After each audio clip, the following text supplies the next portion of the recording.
Meus amigos e minhas amigas, a vida pública é o exercício permanente do transitório. É a compreensão de que todos passamos, mas as instituições ficam e, para além delas, mais importante, ficam as transformações históricas e sociais de cada era. Ficam a coragem e as posições. Ficam os princípios e não as conveniências. Ficam as convergências que constroem e não as divergências que paralisam e destroem a compreensão de que podemos pensar diferente, mas somos todos iguais no que é indiscutível. Somos todos brasileiros e brasileiras, e seja qual for a visão de mundo, o Brasil nos une e nunca pode nos separar, pois somos o povo brasileiro e o Brasil é o nosso único país.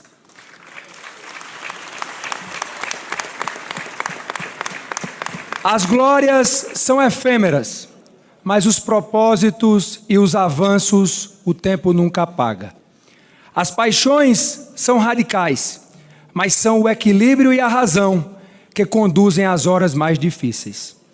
Começo assim, sob o impacto da confiança depositada em mim por vossas excelências, e vejo este plenário deste ponto de observação tão singular, e não posso deixar de lembrar e me emocionar que esta é e será sempre a cadeira do Senhor Diretas, do Senhor Democracia, a eterna cadeira do pai de nossa Constituição, Ulisses Guimarães.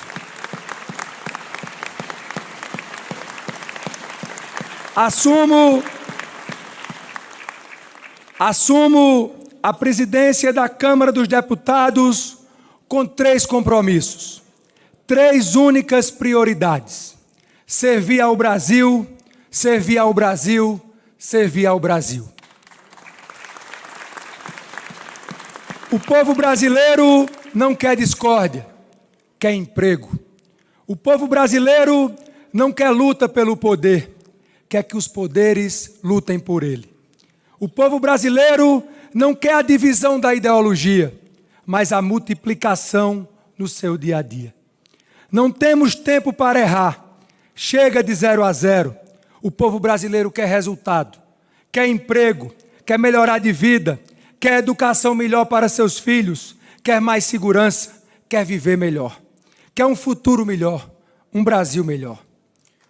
E se não formos capazes de entender e agir de forma prática, responsável e urgente para libertar o Brasil das amarras que aprisionam o nosso futuro, nós não estaremos à altura deste lugar e desta hora.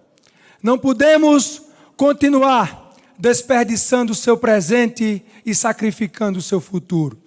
Não podemos continuar penalizando a nossa gente, porque não existe um caminho da direita, um caminho da esquerda ou um caminho do centro. Existe apenas o caminho do Brasil. Faço aqui um apelo a todos os meus colegas. Vamos deixar o Brasil passar. Vamos deixar o Brasil passar. Minhas amigas e meus amigos, não se pode mais discutir o óbvio. Nada pior para os mais pobres do que a inflação, a falta de estabilidade na economia. E a estabilidade é a resultante de um conjunto conhecido e consensual de medidas de responsabilidade fiscal. Não se apaga fogo com gasolina. Não existe uma nova matriz de combate ao incêndio. Isso é apenas atear fogo com outro nome. É nosso dever e o nosso dever é apagá-lo pelo bem do povo brasileiro. Não há democracia com caos social. Não há estabilidade social com caos econômico. Defenderemos a democracia porque defenderemos também as melhores práticas e as melhores políticas econômicas para defender a paz nos lares dos brasileiros, sobretudo os que mais precisam. Defender a estabilidade econômica é defender a estabilidade social. Chego à presidência da Câmara dos Deputados pelas nuvens e tempestades do destino, como definiu aquele que dá nome a este plenário. Não chegaria até aqui sem o apoio de amigos e motivadores da política. Minha eterna gratidão ao presidente do meu partido, deputado Marcos Pereira, pelo gesto fundamental, presidente, para que eu sentasse hoje nessa cadeira. E meu muito obrigado ao meu amigo presidente Arthur Lira, pelo respaldo ao meu nome. E trabalho incansável para que a Câmara encontrasse esse consenso histórico que estamos vendo no plenário. Nenhum interesse ou divergência pode estar acima da nação brasileira e das urgentes necessidades do nosso povo. Minhas amigas e meus amigos, nesta cadeira de Ulisses, às vésperas de completarmos 4 décadas, em homenagem a todos os presentes, aos brasileiros, à democracia, ao respeito às instituições e entre as instituições, faço questão de relembrar o gesto histórico de Ulisses. Viva a democracia!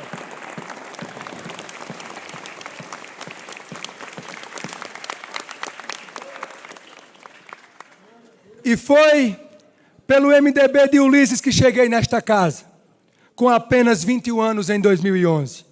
Com muito orgulho posso dizer que o PMDB foi minha escola e minha faculdade de política brasileira. A memória de Ulisses deve iluminar corações e mentes nestes tempos difíceis. Ao contrário dos debates parciais, o parlamento jamais avançou em suas prerrogativas. Foi justamente o contrário. A vontade dos constituintes originários foi adiada por quase 4 décadas. E qual vontade era essa? Ninguém melhor para descrevê-la do que o próprio Ulisses Guimarães em seu histórico discurso de promulgação da Carta de 1988.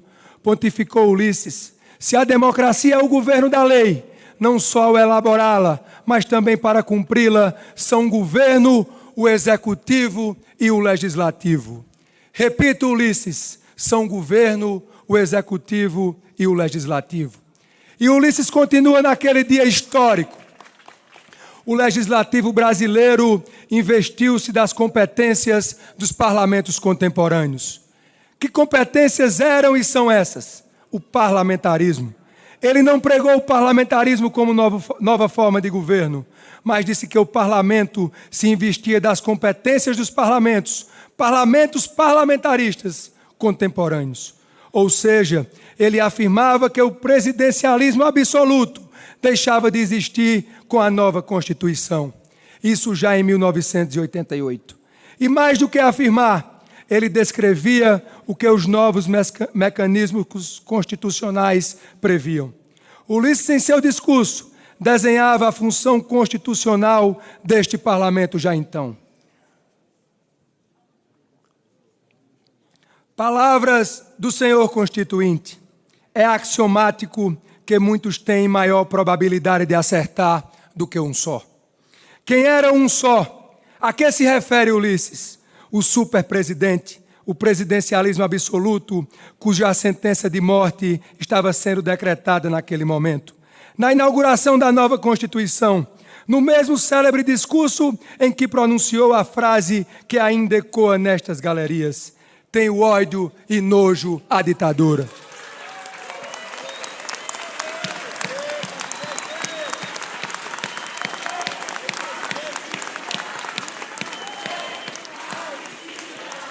Não existe ditadura com parlamento forte. O primeiro sinal de todas as ditaduras é minar e solapar todos os parlamentos. Por isso, temos de lutar pela democracia. E não há democracia sem imprensa livre e independente. Quero aqui agradecer e parabenizar a todos os jornalistas presentes neste sábado pelo trabalho tão fundamental de noticiar diariamente aos milhões de brasileiros os acontecimentos desta casa. Lutamos pela harmonia e independência entre os poderes, porque defendemos a democracia. Lutamos pela democracia, somos frutos da democracia. Não somos 513 deputadas e deputados. Somos os representantes de 212 milhões de brasileiros que só estamos aqui pela vontade popular. Somos escolhidos para representar o povo. E, falando em Constituição, somos o símbolo daquele princípio que não por acaso foi inscrito no primeiro artigo, o primeiro texto constitucional. Todo poder emana do povo e em seu nome é exercido. Não se disse quase todo o poder, algum poder, uma parte. O primeiro artigo deixou claro que o antídoto ao arbítrio é o respeito à soberania popular. Toda ela, e desrespeitá-la, seja o mínimo que for, é desrespeitar a Constituição, é violar a democracia. Minhas amigas e meus amigos, os constituintes estabeleceram a corresponsabilidade e a coparticipação do governo. Portanto, e aqui cabe fazer uma importante observação do ponto de vista histórico. Não dialogo neste momento com as circunstâncias. O Legislativo jamais avançou em nenhuma prerrogativa. No presente ou no passado presente. A rigor, nunca. Na verdade, o Poder Legislativo recuperou suas prerrogativas, definidas pelos constituintes originários, proclamadas aqui, nesta mesma cadeira, e o fez após os tormentosos abalos desde a redemocratização. Esse atraso se deu por um mecanismo político, na verdade um eufemismo de nome pomposo, mas de funcionamento que se provaria perverso, o chamado presidencialismo de coalizão.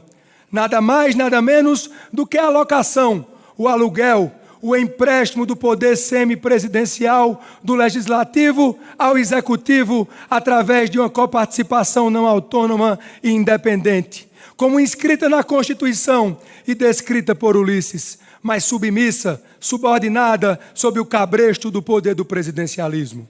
Ou seja, saímos do presidencialismo absolutista por obra e graça de uma Constituição legítima e promulgada pelas circunstâncias, resvalamos por outros meios para um absolutismo presidencial que a Constituição não previa, do arranjo, da cooptação do parlamento, do toma lá da cá, de uma espécie de arrendamento do poder legislativo pelo executivo. Faço uma rápida digressão histórica, até para registro, antes de chegar ao ponto que interessa, sem emitir juízos de valor. O resultado dessa acomodação e seu distanciamento dos princípios dos constituintes levou ao primeiro impeachment. Sintoma claro do poder constitucional novo do parlamento, ainda não compreendido pelo sistema político. Há inúmeros abalos e escândalos, as crises que só ganharam proporção ao segundo impeachment, até a erosão completa do sistema político como um todo e a onda antipolítica. Foi nessa época que aqui, nesta casa, em 2016, por meio de adoção das emendas impositivas, que o parlamento finalmente se encontra com as origens do projeto constitucional. E se afirma: a crise exigia uma nova postura, o fim das relações incestuosas entre executivo e legislativo, e a afirmação e a independência como resposta para que ambos os poderes governantes, como definiu Ulisses, pudessem se reposicionar e atravessar a tempestade da maior crise desde a redemocratização. Qual foi o guia escolhido? A Constituição, a coparticipação e a corresponsabilidade. Estamos num ponto de onde nunca deveríamos ter nos desviado. Aquele que mandou a Constituição e, por tanto tempo, foi adiado.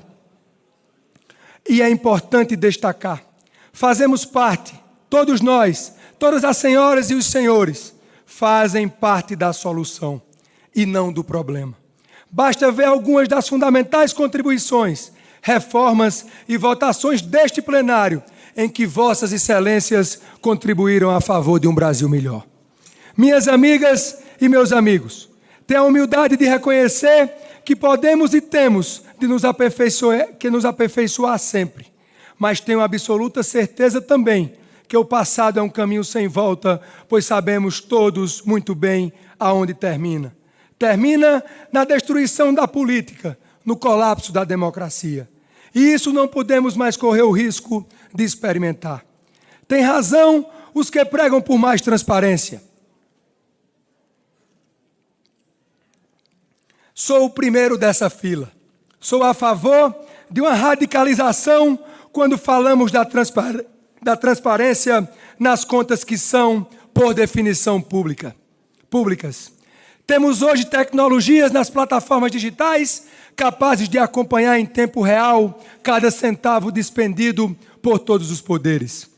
Porque este parlamento, responsável que é pelo orçamento, como determina a Constituição, não oferecer à sociedade uma plataforma integrada de todos os poderes, todos, para que os brasileiros e as brasileiras possam acompanhar todas as despesas em tempo real de todos os poderes.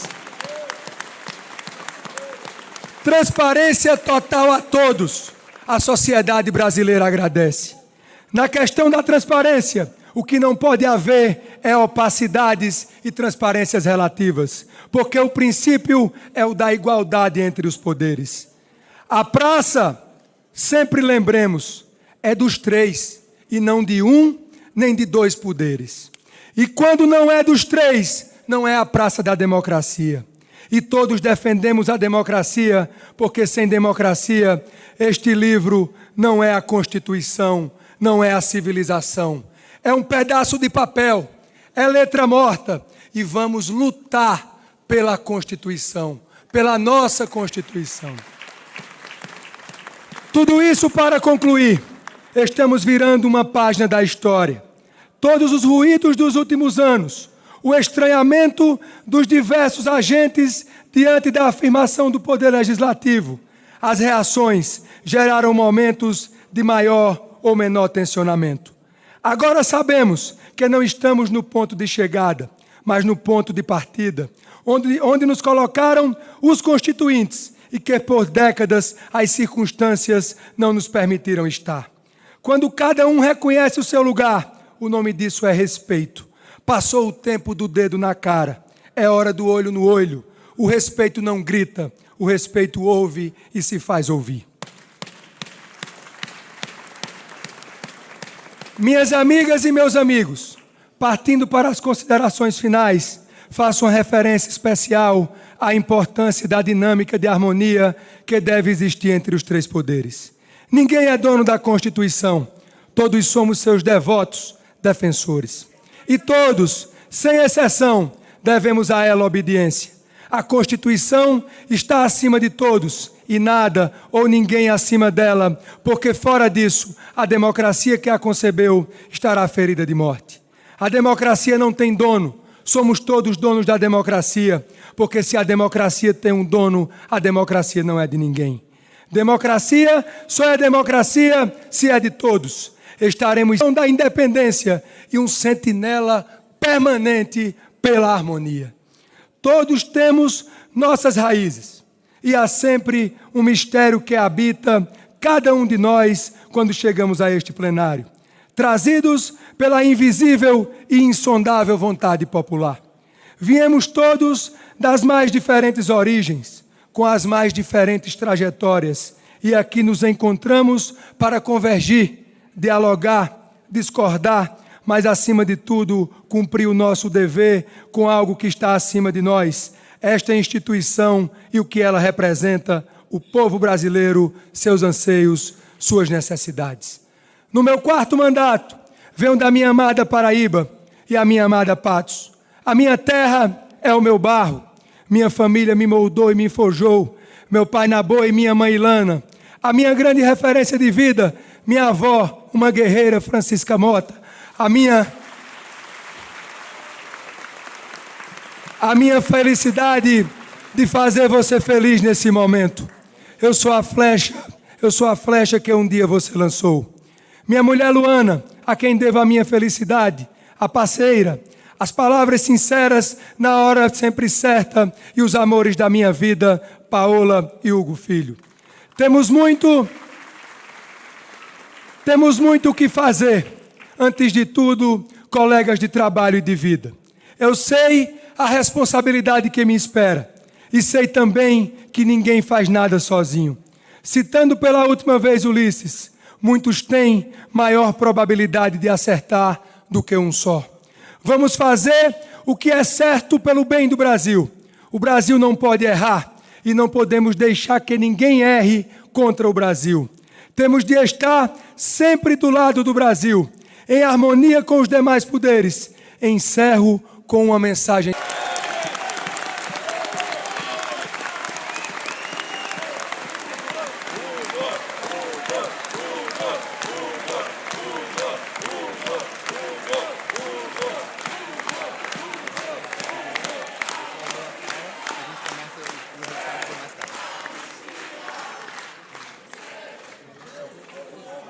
Vamos iniciar a apuração para os demais cargos.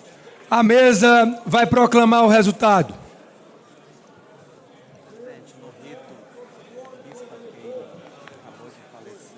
Estou preocupado só com você.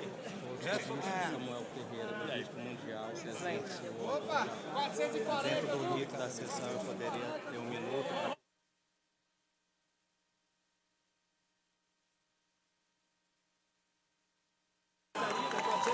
Para o cargo de primeiro vice-presidente, deputado Altineu Cortes, com 440 votos.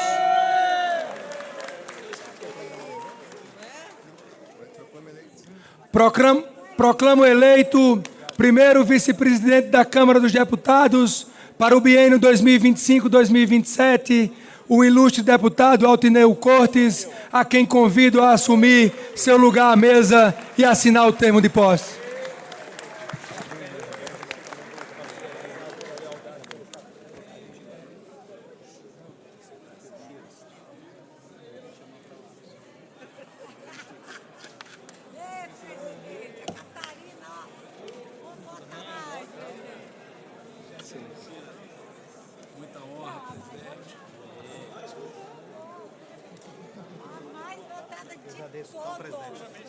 Para o cargo de segundo presidente, deputado Elmar Nascimento, com 427 votos.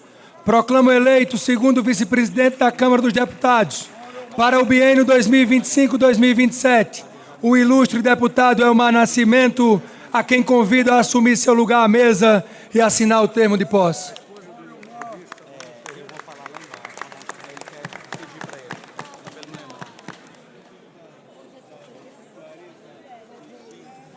Lá de baixo, tá, presidente? Lá de baixo. Final eu dou. Cadê o Elmar?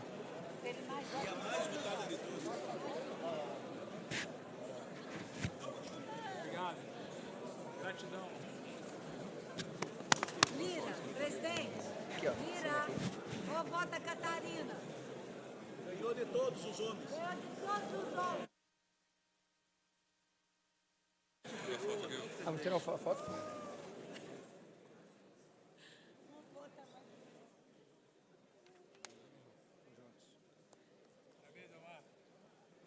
Para o cargo de primeiro secretário, deputado Carlos Veras, com 427 votos. Proclamo eleito o primeiro secretário da Câmara dos Deputados para o biênio 2025-2027, o ilustre deputado Carlos Veras, a quem convido a assumir seu lugar à mesa e assinar o termo de posse.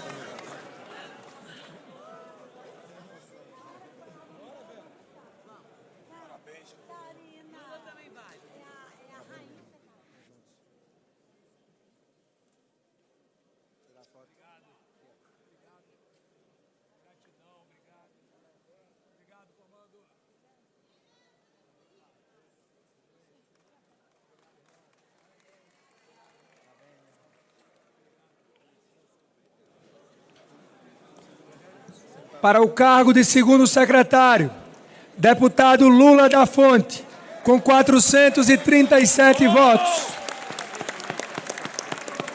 Proclamo eleito o segundo secretário da Câmara dos Deputados para o biênio 2025-2027, o ilustre deputado Lula da Fonte, a quem convido a assumir seu lugar à mesa e assinar o termo de posse.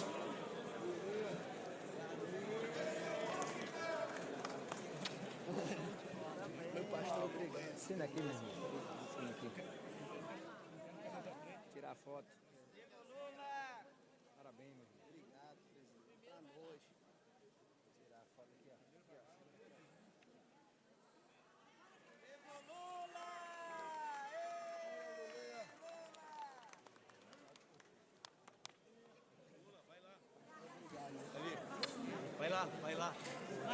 Para o cargo de terceiro secretário, deputada delegada Catarina, com 445 votos.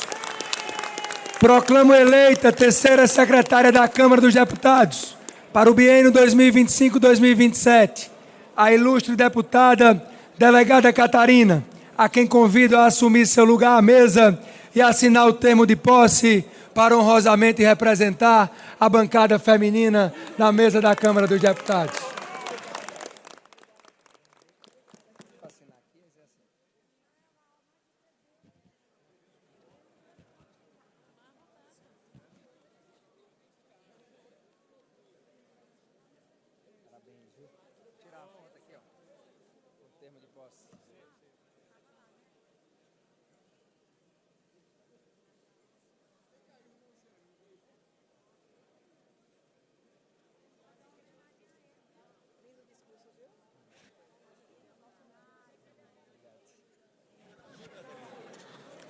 Para o cargo de quarto secretário, deputado Sérgio Souza, com 432 votos.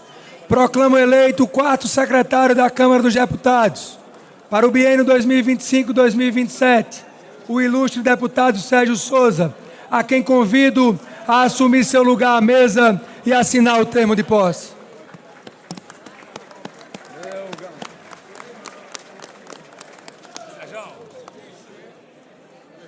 Tineu. Parabéns, irmão.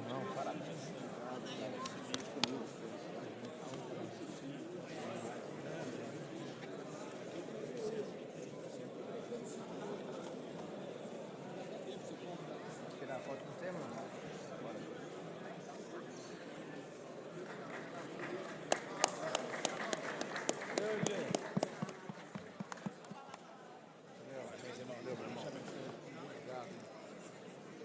Para os cargos, anuncio a totalização de votos dos candidatos à suplência da mesa. Para os cargos de suplentes de secretário, deputado Dr. Vitor Linhares, com 388 votos. Deputado Antônio Carlos Rodrigues, com 395 votos. Deputado Paulo Foleto, com 389 votos. Deputado Paulo Alexandre Barbosa, com 371 votos. Proclamo eleitos: primeiro suplente, deputado Antônio Carlos Rodrigues. Segundo suplente, deputado Paulo Foleto. Terceiro suplente, deputado Dr. Vitor Linhares. Quarto suplente, deputado Paulo Alexandre Barbosa. Convido todos os suplentes eleitos a assinarem o termo de posse.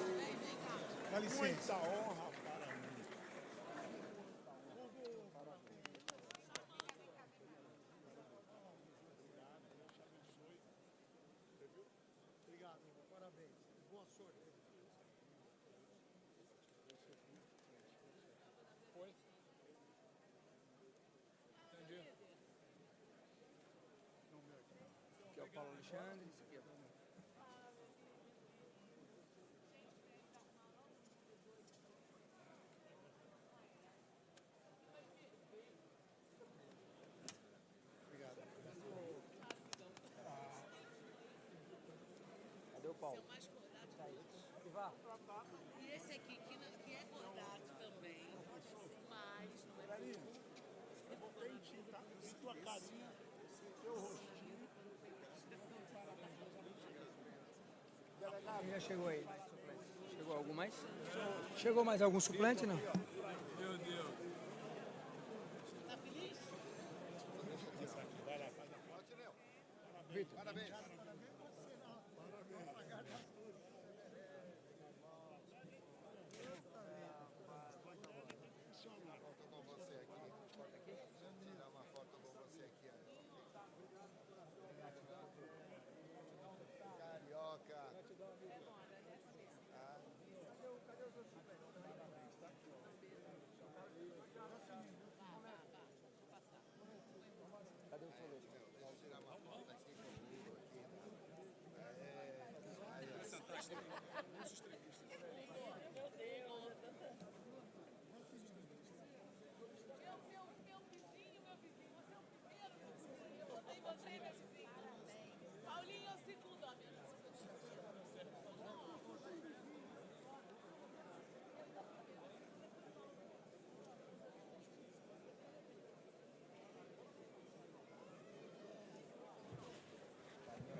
foto aqui.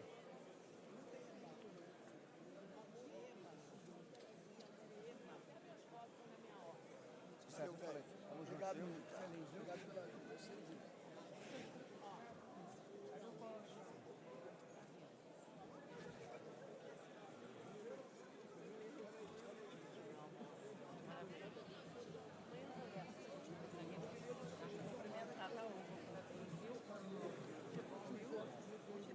Ele só vira aqui pra mim. Oi. Valeu, Oi. Obrigada. Cadê o Paulo? aqui, ó. No meu lugar, ficou aqui, ó. No meu lugar. Vamos aí. Paulo Alexandre. Agora oficialmente. Ele deu um abraço. Obrigado, hein? Obrigado.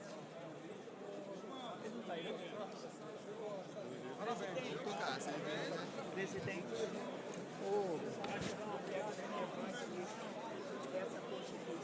Obrigado de coração. Obrigado, Juliano. Dessa casa. Nós vamos constituir.